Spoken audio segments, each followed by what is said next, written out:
Hello learners, class 11 political science का chapter number 2 rights in the Indian constitution, इस chapter को हम discuss कर रहे हैं।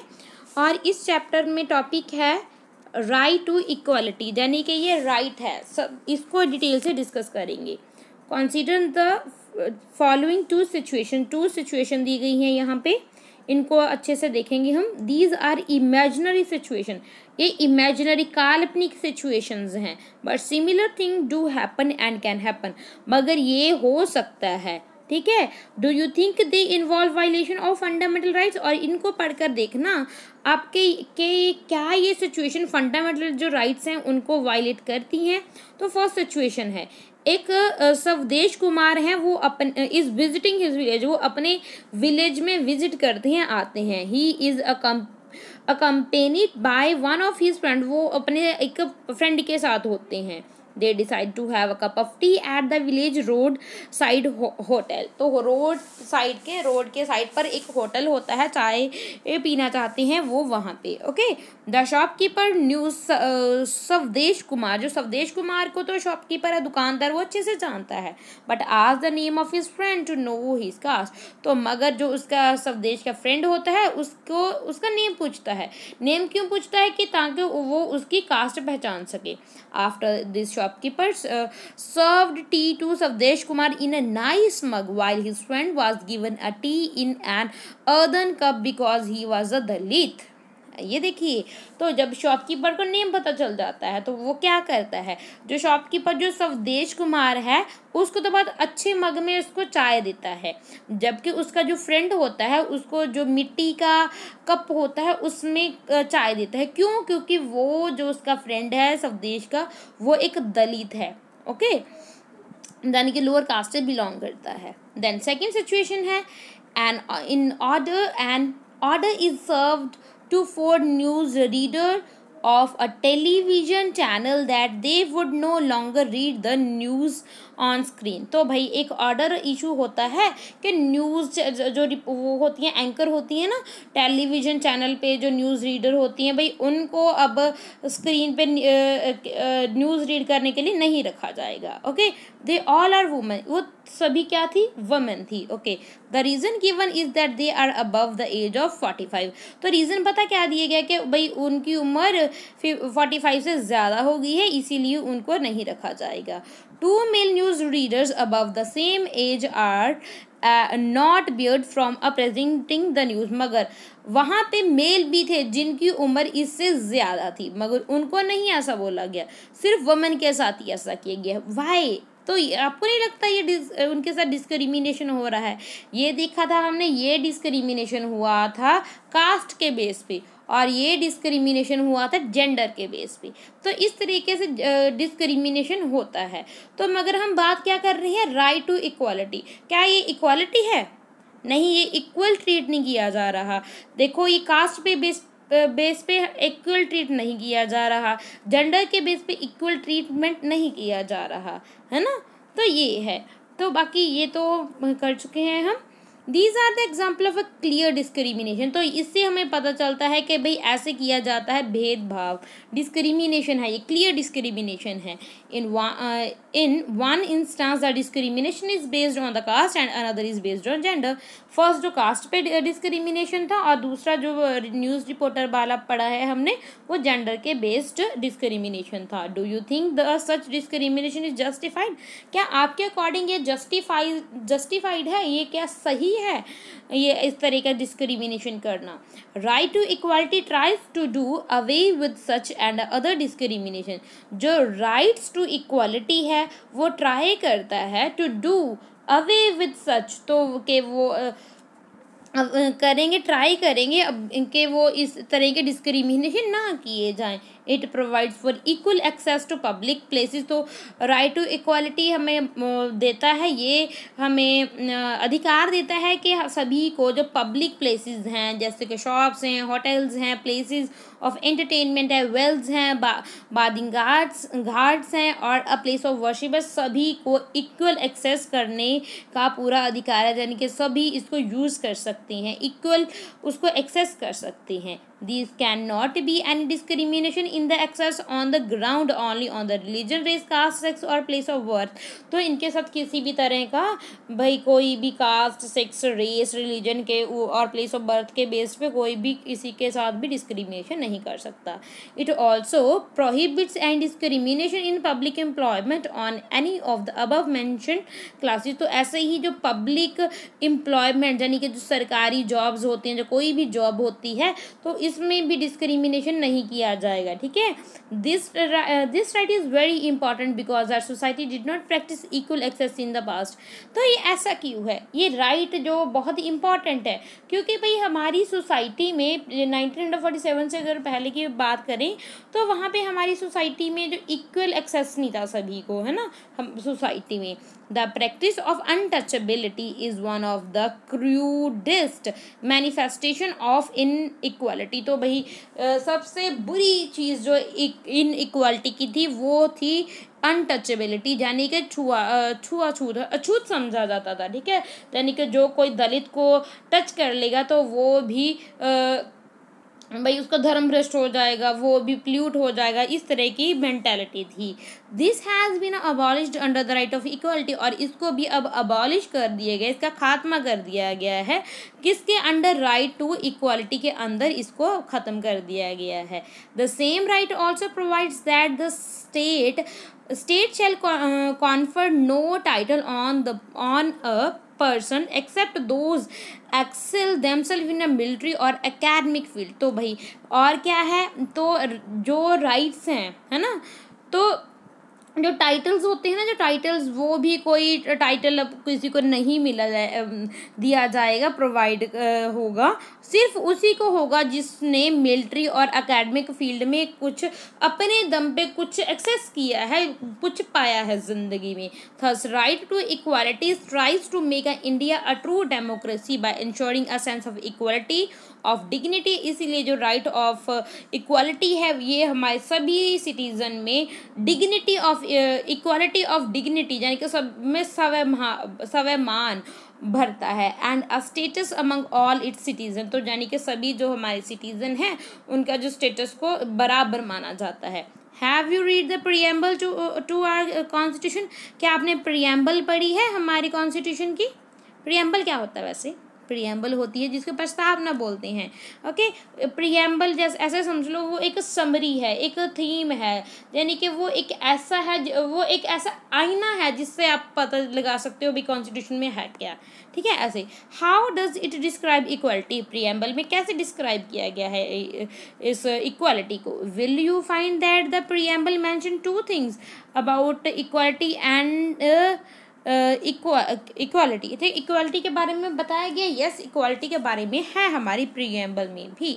तो आर्टिकल 16 क्लॉज 4 में के according nothing in this article shall prevent the state from making any provision of for the reservation of the appointment or the post in a favor of any backward class or citizen which in the opinion of the state is not adequately represented in the services under the state। तो भाई क्या है, इतना थोड़ी सी आपको मुश्किल लग रही होगी, तो क्या है मैं समझाती हूँ इजी लैंग्वेज में।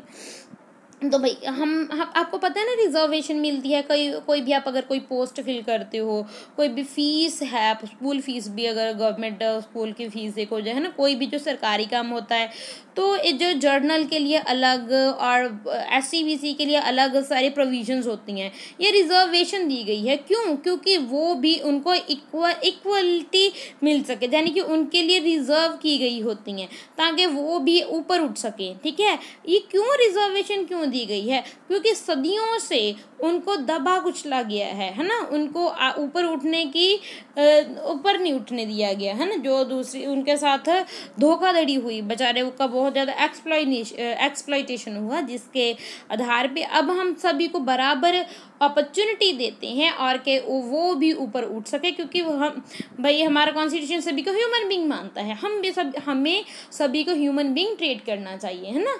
तो भाई ये इसीलिए ये रिजर्वेशन दी गई है उन्हीं को जो बैकवर्ड क्लासेस हैं, वमेंस हैं और जो एसटी और एससी उनको दिया गया है रिजर्वेशन। ये इसीलिए दिया गया है कि ताकि सबको बराबर अपॉर्चुनिटी मिल सके। ओके, हम बात कर रहे थे then the equality of status and equality of opportunity, यानी कि equality of status and equality of opportunity, सभी को बराबर का मौका दिया जाए। Equality of opportunity means that all the section of the society enjoy equal opportunity. तो इक्वालिटी ऑफ अपॉर्चुनिटी क्या बोलता है? इक्वालिटी ऑफ अपॉर्चुनिटी बोलता है कि सभी को बराबर का मौका दिया जाए। But in the society where there is a various kind of a social inequality, जैसे कि वही रिजर्वेशन की बात, वो तो हमें इनइक्वालिटी शो करती है।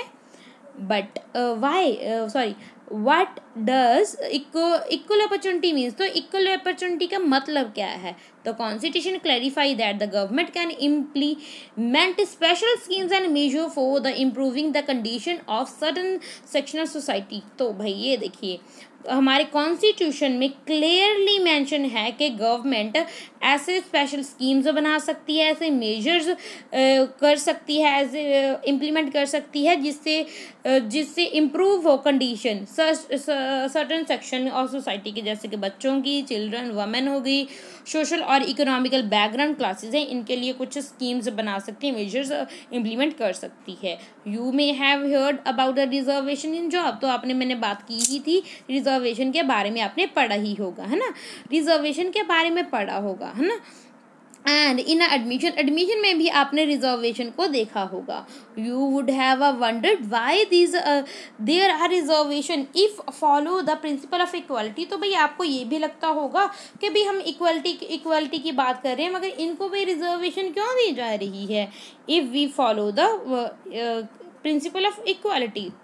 In fact, तो article 16 clause 4 of the Constitution explicitly clarified that a policy like reservation will not be seen as a violation of the right to equality। तो वहाँ पे सीधा बताया गया है कॉन्स्टिट्यूशन के हमारे 16 clause 4 आर्टिकल में कि ये जो रिजर्वेशन है इसको इक्वालिटी के विरुद्ध मत समझिए, ये वायलेशन नहीं करता राइट ऑफ इक्वालिटी का, मगर ये सभी को इक्वल अपॉर्चुनिटी देने के लिए किया गया है। If you see the spirit of constitution, अगर आप कॉन्स्टिट्यूशन के स्पिरिट को देखोगे, this is required for the fulfilment of the rights to equality for opportunity. तो ये ज़रूरी था कि सभी को बराबर लाने के लिए ये रिजर्वेशन दी जाए। तो ये देखिए, यू आर द जज, अगर आप जज हो, है ना, तो ये देखो क्या है ये, you have received a postcard from Ahadi Bandhu who identify himself as a member of the Dalit community in Apuri district in Odisha। तो भाई आप एक जज हो तो आपको एक पोस्ट कार्ड मिलता है, और वो पोस्ट कार्ड मिलता है हदी बंधु, जो कि वो अपने आप को एक क्या बता रहा है कि वो एक मेंबर है दलित कम्युनिटी का, पूरी डिस्ट्रिक्ट उड़ीसा से है। Man from this community refused to follow a custom that required them to wash the feet of a groom and guest of the upper caste during marriage ceremony। तो ये क्या, ये man ये इस कम्युनिटी के जो मेन हैं, मर्द हैं, वो क्या करते हैं, वो रिफ्यूज़ करते हैं, भाई हम नहीं करेंगे। क्या नहीं करेंगे? एक रिवाज था, एक कस्टम था कि जो भी रिक्वायर्ड देम टू वॉश, के भी जो भी दूल्हा दुल्हन होंगे, ठीक है, जिनके घर में शादी है, जो अपर कास्ट है, अपर कास्ट के घर शादी है, तो जो ग्रूम होगा, दूल्हा होगा, उनके जो गेस्ट होंगे मैरिज के समय, भाई उनको क्या किया जाता है, उनके पैर धुलाए जाते हैं, समझ रहे हो, वो जो दलित कम्युनिटी है वो उनसे पैर धुलाए जाते हैं इन दीवानजी। इसके बदले में 4 women from this community were a beaten up. तो इसके लिए पता क्या हुआ, जो वुमेन है इस कम्युनिटी की, उनको बहुत बुरी तरीके से मारा पीटा गया। अनदर वाज प्रेकन नेक्ड, तो भाई एक को तो बिल्कुल ही प्रेडेड नेक्ड, यानी कि उसको नंगा कर दिया गया। Okay, the post card writers says, तो भाई वो जो जिसने पोस्ट कार्ड भेजा था वो लिखती हैं, कहती हैं, आर चिल्ड्रंस आर एजुकेटेड, हमारे बच्चे पढ़े लिखे हैं, they are not willing to do a customary job of wishing the washing the feet of upper caste man, तो वो ये मना करते हैं कि भाई हम इन अपर कास्ट के लोगों के ये पैर नहीं धोएंगे। Clearing the left over after the marriage फिर जो यानी कि जो दावत के बाद, मैरिज के दावत के बाद जो लेफ्ट जो खाना बच जाता है उसको साफ़ नहीं करेंगे। एंड वॉश द यूटेंसिल, और ना ही हम बर्तन साफ़ करेंगे उनके। ओके, क्यों? क्योंकि उनके बच्चे पढ़ चुके हैं भाई, पढ़े लिखे को अब उनको राइट्स पता चल गए बच्चों को। Assuming that the fact given above are correct, क्या ये फैक्ट बिल्कुल सही है? यू हैव टू डिसाइड, आपको डिसाइड करना है, आप जज बनाए हो अब, है ना, आपको जज बनाया गया है। Does this caste involve violation of fundamental rights, क्या उनके साथ फंडामेंटल राइट्स का वायलेशन हो रहा है? What would you order the government to do in this case, तो आप जज हो भाई, जज बताइए आप, माय लॉर्ड बताइए क्या करेगी अब गवर्नमेंट, तो भाई फिर उसी हिसाब से हम फैसला लेंगे। अब बताइए आप क्या करने वाले हो? मैंने आपको पढ़कर भी सुना दिया भाई ये वायलेशन होता है, तो अब भाई फैसला आपका है, फैसला दीजिए जनाब, तो फैसला आपने देना है। आगे भाई ये फैसला ज़रूर सुनाना आप कमेंट सेक्शन में अपना।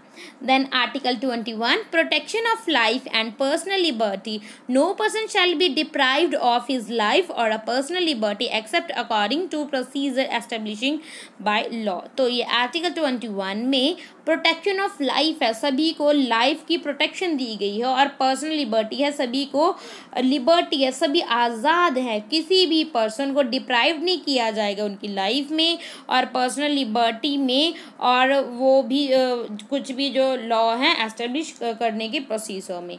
Okay, I hope everything is clear. और भाई मैं बार बार बोल रही हूँ, जज बनाया गया, इसका आंसर जरूर देना है कमेंट सेक्शन में। आई होप क्लियर हो गया होगा आपको ये जो हमने पढ़ा है right to equality. Right to equality को डिटेल से हमने पढ़ लिया है। I hope everything is clear about right to equality. Thank you and God bless you.